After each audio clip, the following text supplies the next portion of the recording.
यंदाच्या होळीला तब्बल 18 वर्षानंतर एक असा भयानक आणि दुर्मिळ योगायोग येतोय जो पाहून शास्त्रज्ञही थक्क आहेत आणि ज्योतिषीही सावध करतायत. या एकाच वेळी पौर्णिमा, होळी, भद्रा आणि चंद्रग्रहण आहे. मग नक्की काय होणार? चला जाणून घेऊया. 2 मार्चला पौर्णिमा सुरू होते खरी, पण सोबतीला आहे भद्रा. शास्त्रानुसार भद्रा काळात होलिका दहन करणं अशुभ मानले जातं. मग होलिका दहन नक्की करायचं कधी? 2 मार्चच्या मध्यरात्री की 3 मार्चला? 3 मार्चला जेव्हा आपण रंग खेळायला बाहेर पडू तेव्हा दुपारी 3:20 पासून आकाशात चंद्रग्रहण सुरू होणार आहे. आपल्याला या दिवशी दिसणार आहे ब्लड मून, म्हणजे रक्तासारखा लाल चंद्र. पण ग्रहणात रंग खेळणं शुभ की अशुभ हेही बघूया. तर 3 मार्चच्या सकाळी 6 वाजल्यापासून सूतक काळ सुरू होतोय, म्हणजे ना पूजा, ना जेवण, ना होळीचा जल्लोष. मग यंदाची खरी धुळवड कधी साजरी करायची? तर घाबरू नका. पंचांगानुसार 2 मार्चच्या रात्री भद्रा टाळून होलिका दहन करावं. 3 मार्चला ग्रहणामुळे रंग खेळणं टाळून 4 मार्चला बुधवारी खऱ्या उत्साहात धुळवड साजरी करावी असा सल्ला दिला जातोय. आणि हा 18 वर्षानंतरचा खग्रास चंद्रग्रहणाचा दुर्मिळ ब्लड मून अनुभवण्यासाठी तयार राहा. आता सर्वप्रथम 2026 मध्ये होळीची मुख्य तारीख काय आहे हे बघूया. फाल्गुन पौर्णिमा तिथी ही 2 मार्च 2026च्या संध्याकाळी सुमारे 5:55 सुरू होत आहे आणि 3 मार्च 2026च्या संध्याकाळी 5:07 असणार आहे.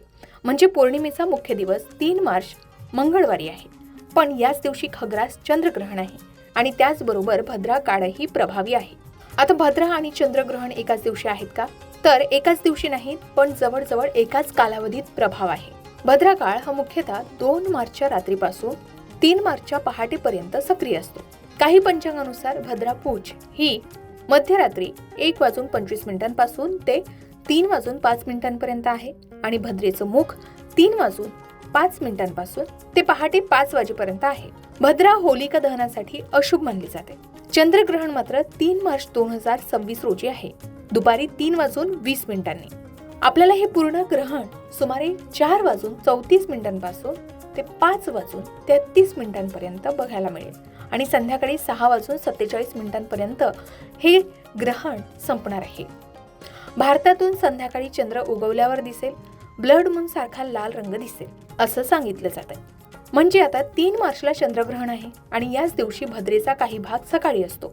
पण होलिका दहनासाठी भद्रा टाळण्यासाठी अनेक पंचांग 2 मार्चला मध्यरात्री 12:50 पासून ते मध्यरात्री 2:02 किंवा प्रदोष काळात 12 मिनिटांचा छोटा मुहूर्त सांगतात. बहुतेक विश्वसनीय पंचांग आणि ज्योतिष सांगतात की होलिका दहन 2 मार्च 2026च्या रात्री, पण तेही मध्यरात्री किंवा प्रदोष काळात करावं.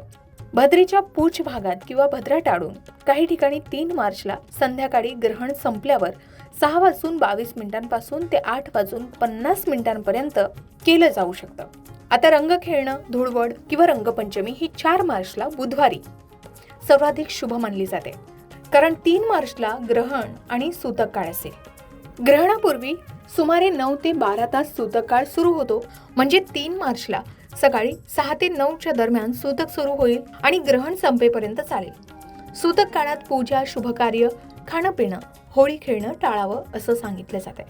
आता भद्रा आणि ग्रहण हे दोन्ही अशुभ काळ मानले जातात. या काळात काही कामं करणं टाळावी, जसे नवीन कपडे घालणं, नवीन व्यवसाय सुरू करणं, मुंडन, गृहप्रवेश, विवाह इत्यादी शुभकार्य टाळावी. ग्रहण काळात आणि सूतकात जेवण करणं टाळावं. मंदिरात जाऊ नये, देवपूजा करू नये, रंग खेळू नये. गर्भवती महिला, लहान मुलं, आजारी व्यक्ती यांनी विशेष काळजी घ्यावी. ग्रहण संपल्यावर स्नान, दान, जप करणं शुभ मानलं जातं. मग यावर्षी होळी कशी साजरी कराल? तर 2 मार्च रोजी भद्रा टाळून शुभ मुहूर्तात होलिका दहन करा. 3 मार्चला चंद्रग्रहण पहा जर दिसत असेल, पण रंग खेळू नका. ग्रहण संपल्यावर संध्याकाळी पूजा किंवा छोटे उत्सव करा.